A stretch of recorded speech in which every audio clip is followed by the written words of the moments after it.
What's up, guys? Welcome back to the channel. In today's video, we're going to be doing a hardware review, and we're going to be talking about, well, this guy. This is a TerraMaster F4-425 Plus. It's a really impressive NAS with the capability of holding up to 144 TB total storage. That gives you a ton of flexibility for centralized storage in your setup. In my case, in my setup, it's perfect for backups, file sharing, or running lightweight services. So let's go ahead and let's dive into this bad boy. Chapters are listed below as always.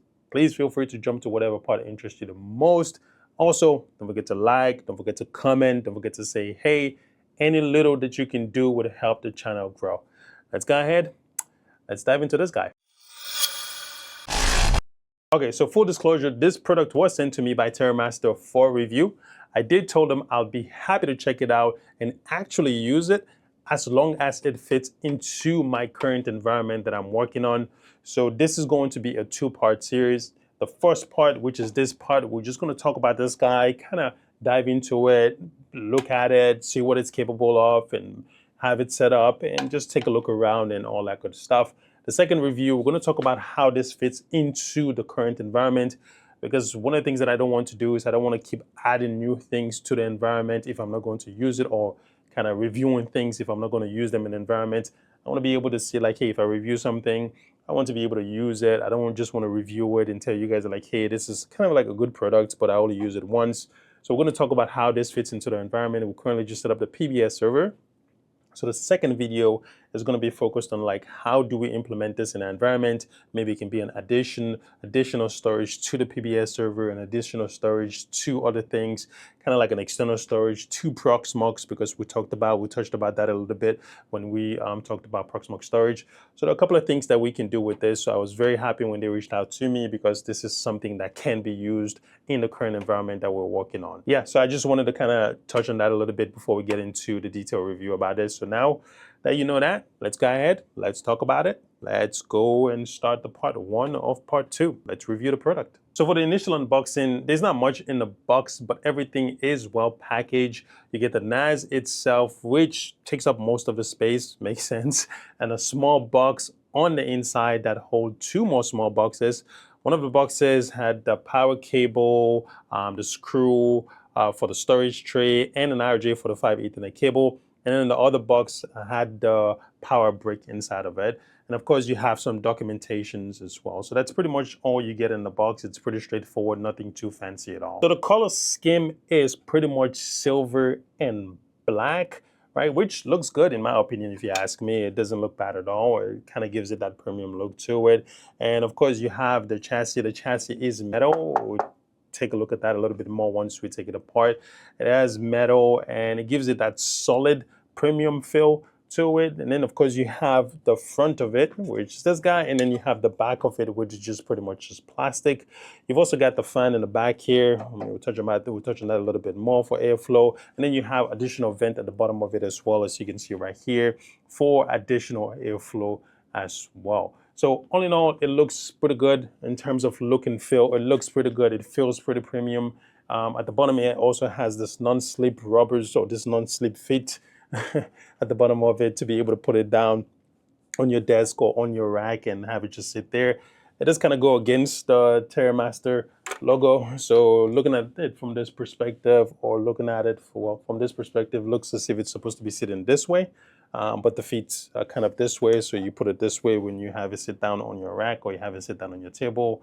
But it still looks good. So look and feel wise, it feels heavy, it feels nice, it feels premium. The chassis is really good, and it looks really good. Plastic side of it don't feel cheap at all, which is really good. So it gives it that really good premium look. So the first look and feel of it, getting it out of the box, looking at it, it feels pretty well made in my opinion. All right, so let's go ahead and move on to the back of the device, because that's where most of the I/O lives, so we can talk about the things that you see here. So we have a couple of I/O. So moving from the bottom to the top, the first thing that we see, of course, is the DC input, which is 12-volt power supply. And then you move up top, you have one USB Type-C, which is USB 3.2 Gen 2, that goes up to 10 gigs. And then you have two USB Type A, which is USB 3.2 Gen 2, which also goes up to 10 gig. Moving on to the Ethernet ports, you have dual 5 gig Ethernet ports here. Each support up to 5 Gbps. And now you don't have 10 GB ports. Most people nowadays want a 10 GB ports, which is still kind of surprising to me a little bit because even though it's ideal and it's kind of future-proof, a lot of people, a lot of small environments, a lot of home labbers, you can't even get 10 GB, or your devices and your configuration in the environment most likely don't even support more than 2 point something gig Ethernet. Well, a lot of people want 10 GB ports on devices, where in reality you cannot even max that out, unless other things in the environment, your switch and all of the other components in your environment is able to support that, for this to be able to kind of max out anyways when it's 10 GB. But I digress. You have two 5 GB ports here. Technically, you can combine the two with something like link aggregation, LACP, to achieve up to 10 Gbps total throughput across multiple connections. But as I said, I am not so obsessed about that, because in reality, the environment that I'm in right now is barely scratching the surface of like a certain amount of speed. So 10 GB is not a big deal for me. So 5 is more than enough. I have 2 of it. If I want 10, if you want 10, you can always just kind of do link aggregation to be able to achieve that. But it has 2 of this here if it's something that you're looking into.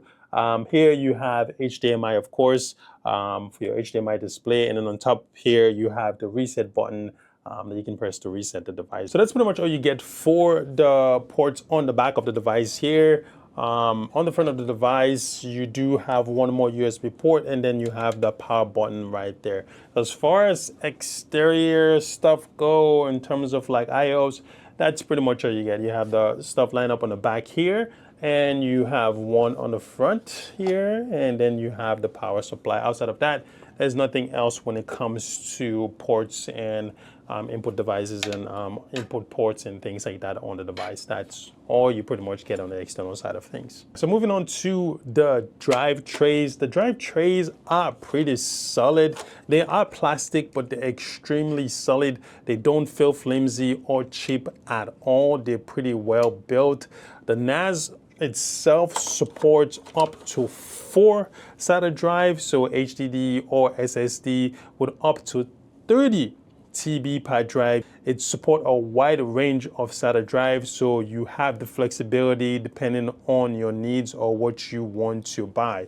So it has 4 of these trays here, pretty easy to open. You just kind of press it here on the side of it. It kind of push up. I don't know if you guys did, push up like so, and then you just take it out and it comes out. Again, plastic, very, very, very well built. It's not flimsy at all. Even though it's plastic, it looks and feel great. And then it has this thing on the side, of course, that you just remove to be able to screw things in. So just remove it right here, like so, to be able to screw the drive in. And we're going to take a look at that in a few once we start putting the drives in. But as far as the drive trays go, that's pretty much it. You have 4 drive trays that you can remove, all plastic, and all pretty well built and pretty well put together. All right, so yeah, that pretty much cover everything about the external part of the device. So the I/O, the drive tray, the general design. So now let's go ahead and open this bad boy up and see how things look on the inside of the device, because as far as the external part go, we pretty much cover everything. I don't think there's anything else to cover here. So let's go ahead and open this guy up and let's look at the inside and see what's in the inside. All right, so getting into the device is pretty straightforward. So you just need to remove this 4 screws at the bottom of the metal chassis right there. And once you do, it's pretty straightforward. It just comes right off, which I really do appreciate because it makes it so easy to come off. So I'm gonna put this here for a second. So this is the metal chassis. Again, it feels extremely premium.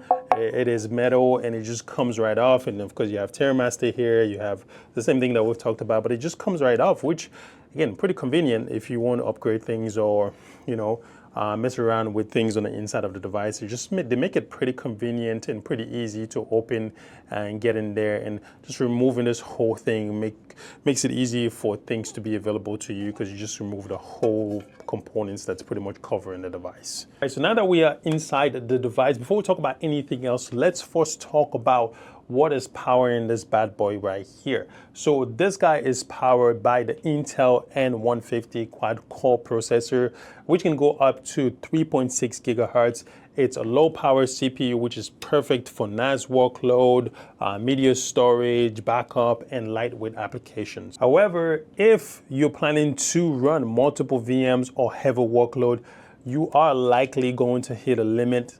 It's not meant for heavy virtualization, but it's great for efficient NAS use and lightweight services. It has 4 cores and it supports up to 16 GB DDR5 RAM, which is not bad at all for a device in this class. TerraMaster was kind enough to include 16 GB pre-installed RAM, which is the max that the device supports, so I do appreciate it. It's this guy right here.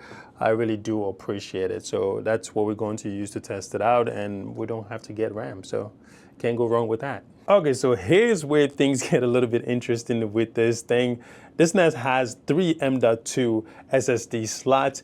Each slot support up to 8 TB, meaning you can add up to 24 extra TB of NVMe SSD storage on top of your HDD storage that you already have. So as you can see right here, we have 1, 2, 3. So it gives you that flexibility. So technically, this is where the 144 TB storage come from. So if you were to max out everything, so 430 TB SATA drive, which is 120 TB, 8 TB M.2 SSD, which is equals to 24 TB, total to 144 TB hybrid storage, because now you have the HDD or the SATA, and you have the SSD storage as well. So it gives you a total of 144 TB hybrid storage to be able to kind of move things around or use whatever storage type you want to use in your setup. In my opinion, this device offers a lot of flexibility, a lot of storage flexibility when it comes to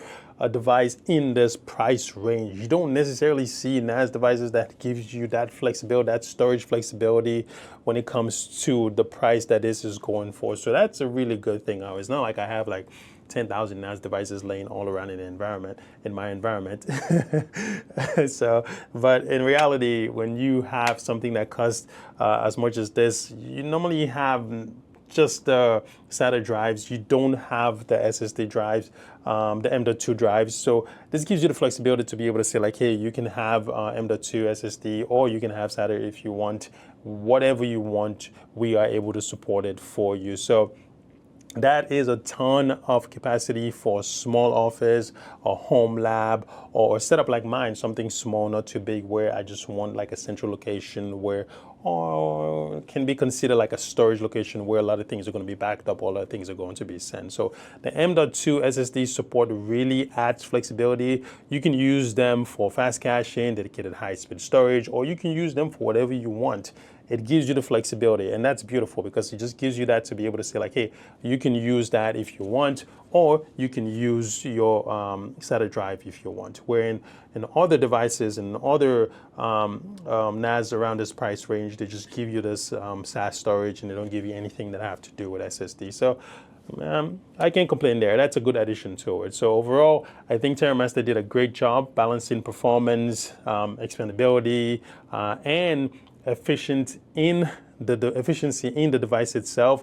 It gives you a real flexibility and a great value for your money, to be honest. It's pretty solid, and I cannot wait to use it and be able to see what it is capable of, because so far we've just been talking about the hardware part of things. And of course, you can see the heatsink here. I don't want to take this apart here, but you can see the heatsink right there, and that's where the CPU is and all this other good stuff.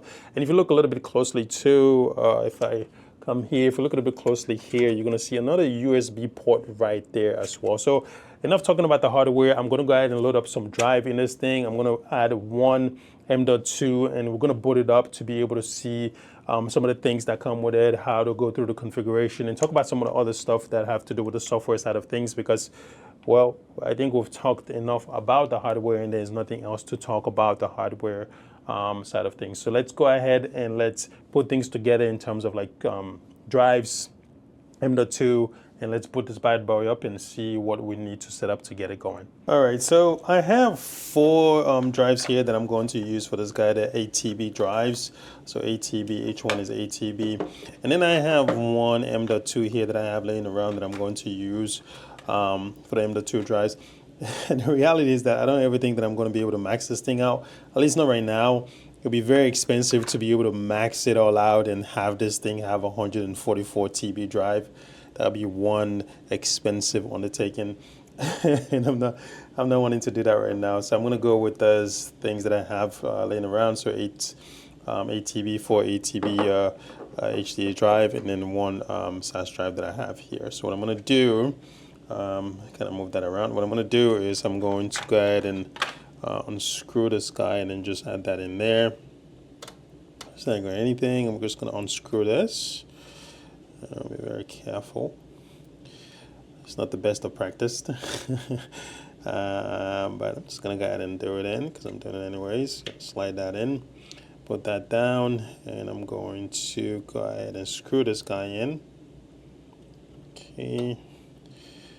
All right. So I have one M.2 set up. I don't have the rest of the M.2. Maybe in the future, maybe as time goes on. And I think that's one of the things I like. One of the things I like about this storage, this NAS as well. So it gives you the opportunity to be able to say, hey, I'm going to have this amount of storage for now, and as time goes on, I'm going to go ahead and try to see if I can add some more stuff to it. So for now, this is only 1 TB, just for testing, and as time goes on, I can upgrade and move things around. So that's pretty much it for the M.2. It's properly seated. So I'm going to slide this back in and just screw things, and then kind of install the other drives.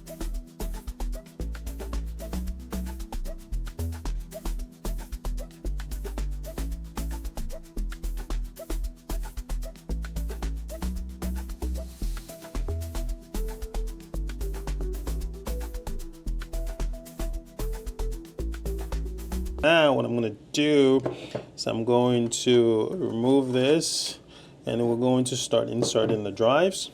So we can do this guy. So as you can see, this have a hole right here, which just sit right into it if you don't want to screw things in. So what we're going to do is we're going to remove it. So remove both ends. So I'm going to remove these 2 things right here, and we're going to insert the drive. So once the drive is inserted, to help hold it in place, you're just going to add this guy right here, because there's this sharp end right here, which is going to go right into the drive hole and then kind of hold it in place. So we're going to do so, and we're going to stick that there. And I'm going to snap that in place, and that holds it in place, so you don't have to necessarily use a screw. If you do want to use a screw, you can. I'm going to go ahead and snap that in place as well. Just going to snap that. So that's seated. So you want to make sure this is completely snapped in and is flushed out. You want to make sure this is completely snapped in and is flushed out, because that's what's going to hold the drive in place. Also, if it's not completely flushed out, it's going to be hard for you to kind of slide it in. So just make sure that is completely snapped in. So once it's snapped in, you can just go ahead and slide it like so, and you just slide right in place. And you can remove it like so, and then you can slide it like so. So that's pretty much how you insert all of the drives. So I'm going to do the next ones.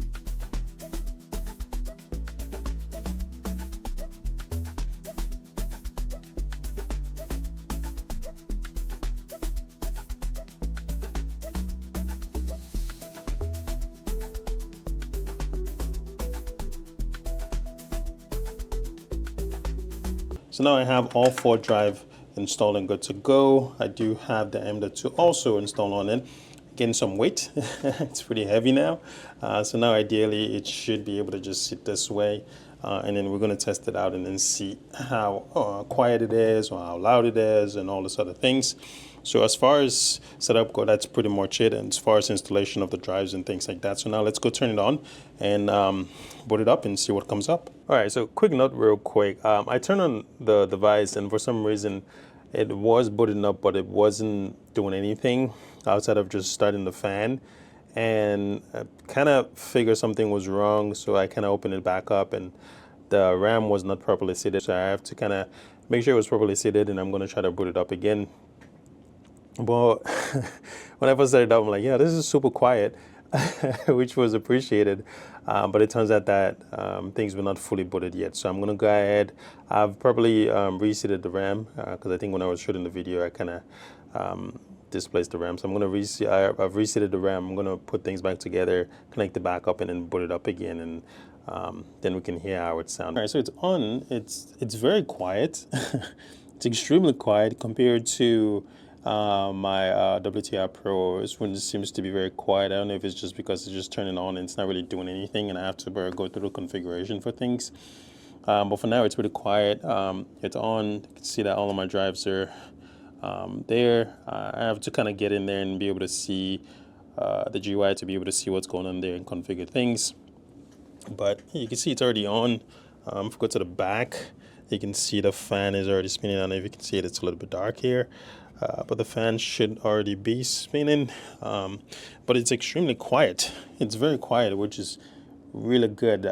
With that amount of noise, again, once I turn it on and configure things, you'll probably have a better idea. But if it's this quiet for the most part, and this is something that you can have sitting next to you and doing all of this stuff, and it wouldn't cause a lot of noise. So now that it's on, let's go ahead and take a look and see what is going on in terms of configuration, in terms of initial boot up and all that stuff. It boot up, but what I'm seeing right now is that it's giving me an IP address. So what I'm going to do is I'm going to look at, it's giving me a 169.254.174.91. I'm going to look at my firewall because that's what's giving out DHCP, in this network. And I'm going to try to see if I can find out if a new IP address is assigned to this device. And then from there, I'm going to try to see if I can navigate to that address. Right, so I went to my DHCP server. The firewall is what's acting as a DHCP server in this environment. So this is the IP address that was assigned to the TerraMaster device. Just a heads up, if you do boot it up and it's telling you like, hey, it's giving you an IP address on the CLI, you might need to go into whatever is given at DHCP on your network and be able to see what IP address is assigned to that device. So that's how I was able to find the IP address. I think, if I'm not mistaken, TerraMaster also have a tool that you can download to be able to find the NAS in your LAN environment. I'm just not big on downloading things just like that, just for finding IP address. But I could just go into what's given out DHCP and then see the IP address from there. You can also do something like Angry IP or some sort of IP scanning tool to be able to find this IP. But the best way is just to go to your DHCP server and then find the IP.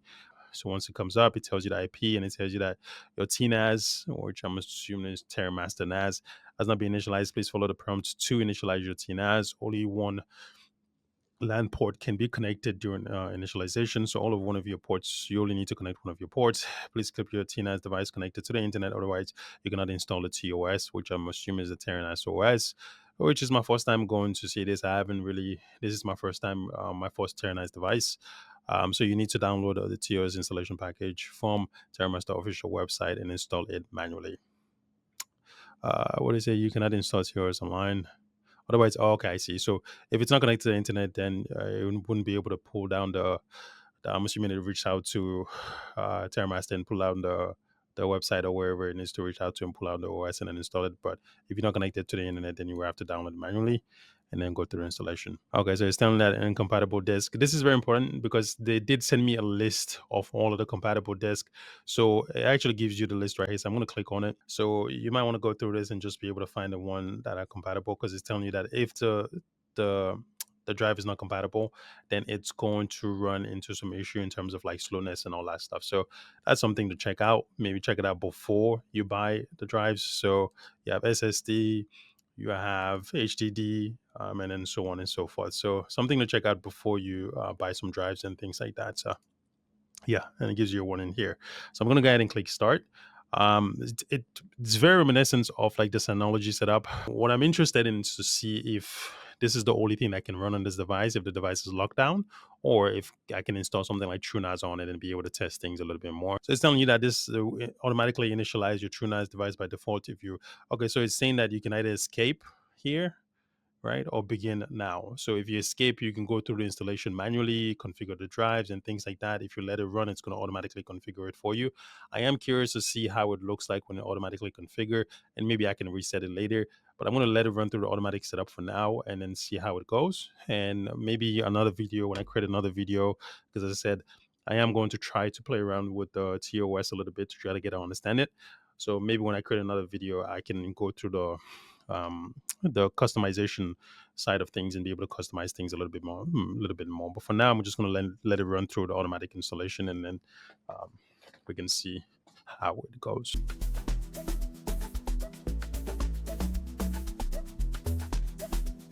All right, so it's back up and running now, and it's giving me the EULA, the end user license agreement and all that stuff. So you can read through it. I'm gonna go ahead and say I agreed. It's so funny how we never read through those things completely. But yeah, I'm gonna click I agree and then click confirm. Okay, so he's asking for device name. I'm gonna set all temp stuff for now because I am most likely going to reset this device. As I said, I'm most likely going to try to see if there's anything else I can install on it, but I do want to spend time kind of playing around in the TOS just to get a familiarized with it and see if there's anything that that's really interesting in there. It looks pretty interesting so far. So let's go ahead and just set up a temp account. I'm just going to say Koroma Tech and then password. I'm going to do temp password. All right, that match. Perfect. So go ahead and click enter. Okay, so now I say, please complete the system administrator security email address as this is used to receive email from the TOS system. It is strongly recommended that you verify your security mailbox to ensure that you can receive email notification from the TOS system. I don't necessarily want email. I wonder if I can just skip. Okay, so it's not doing anything. I'm assuming I will have to enter the email. I'm gonna do test. Let's see, KoromaTech.com. Hopefully that works. Okay, that works. Okay, let's see now if I can skip. I'm not going to send code or anything. I'm curious how it's going to send code. Is this some SMTP? I would assume there's some sort of SMTP that needs to be set up first for it to be able to set some sort of code. But I'm not sure how they have that set up. But anyway, I'm going to skip that for now. Let's see. Okay. All right. So it's loading. So it looks like we're in the system. It's kind of going through the regular kind of default walkthrough of things. So okay. So it's running user password strength important. So it's running some sort of security scan. I'm going to X out of this. All right. We're going to touch on that a little bit. So it's running a security scan, user password strength. The password is not that strong. I definitely know that. And then it run through a couple of risks, which is pretty cool. So it kind of go through like a security advisory to kind of tell you some of the things that you need to fix. And that's really good because that's the first thing that got kicked off as soon as I logged into the device. Really cool stuff. So I'm going to minimize that. So the OS looks pretty good. Again, very reminiscent of Synology in terms of like that look and feel when it comes to storage devices. So you have the home here, you have the security advisory. I'm assuming that's the only application that's installed. You have folder, we can add that. So these are the folders. So you have favorites, my share, recent, and oh, okay. So it has the duple. So that's how it's pronounced. Duple backup. So I'm assuming this is some sort of backup system. This is a significant upgrade to the different version. The old version will no longer be compatible with the new version after the update. The backup function will. Okay, so this is, I think this is their backup system, allow you to back up the whole system itself to another TerraMaster. But again, I need to play around with all of these things a lot to be able to understand it. So I'm going to say X for now, and I'll come back to that later. Safe box. Okay, the data in the safe box is encrypted. Data cannot be recovered. Okay, that's cool. I'm going to click cancel. Documentation, documents, and then you have the volume. You have home, Koroma Tech. Okay, cool. All right, so I'm going to X out of that. Going to go to this guy. So here you have the backup, control panel, and in the control panel you have the applications and all this other stuff. Really seems really good. It seems very fluent. I'm not running into any issue in terms of things not working. So again, I'm going to have to play around a lot with this to come back and say like, hey, this OS is better. This is what this OS is lacking. I haven't had time to really play around with it yet. As I said, this is my first TerraMaster system. TerraMaster hardware. So it's going to be good to be able to play around with this, give it a chance, and try to see how it really works. But it looks good so far. So I'm gonna go ahead and click on applications here. So there's a different applications that you can download. Really nice. You have Jellyfin, you have Plex, SCSI Manager, VPN server, a lot of stuff. Community apps, of course. I always warn you about the community apps. Confirm, that's fine. And I'm assuming it's going to take you to some repository. I guess you always have to be mindful when you download the community apps, man. So, oh, okay. So I have a lot of stuff.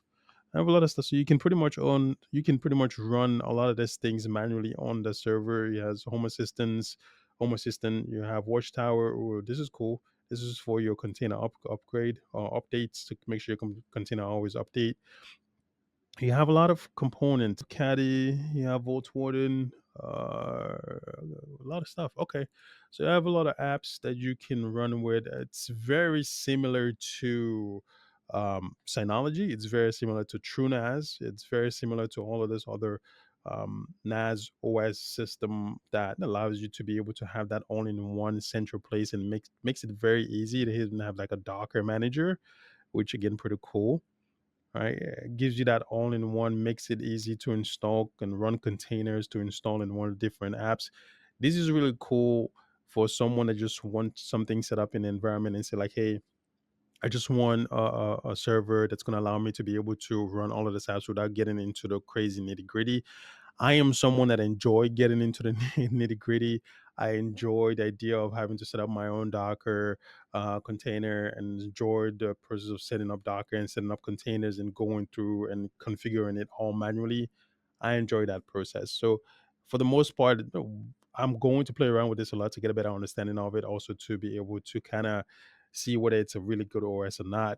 Um, but for the most part, I'm someone that enjoys the other part of things, which is kind of building things yourself from the ground up, instead of relying too much on this thing. All right, so that is pretty much it for this video, guys. So today was mostly about going over the hardware and the basic setup process for the device. I do plan to do a deeper dive into the operating system it's running and see how it fits into the environment that we're currently building. I might even run some tests to really see what it can do. Overall, it is a great device, especially if you're looking for a solid central storage solution for your setup. There's still a lot more I want to explore, so don't worry, more updates are definitely coming once I've had more time to use and test the device. I definitely want to see how it's going to integrate with PBS. I definitely want to see how it's going to integrate with the Proxmox VE. I definitely want to see how it's going to integrate with things in the environment that we're building as a whole. So definitely I have to spend some time with the OS that it's running to understand it, and I'll create more videos about that, test some things and create more videos about that so I can give you guys a better update as to whether or not the device is good, it's working great with the environment, and you guys are definitely going to see all of those videos as well. As always, thank you guys for watching. Stay geeking, stay curious, and definitely don't forget to like, don't forget to subscribe if you haven't done so already, and if you have any question whatsoever, don't hesitate to ask me in the comment. I will do my best to answer it. And if it's something I need to test, then I will test it and I will talk about it on the next video. I will catch you guys on the next one. Peace.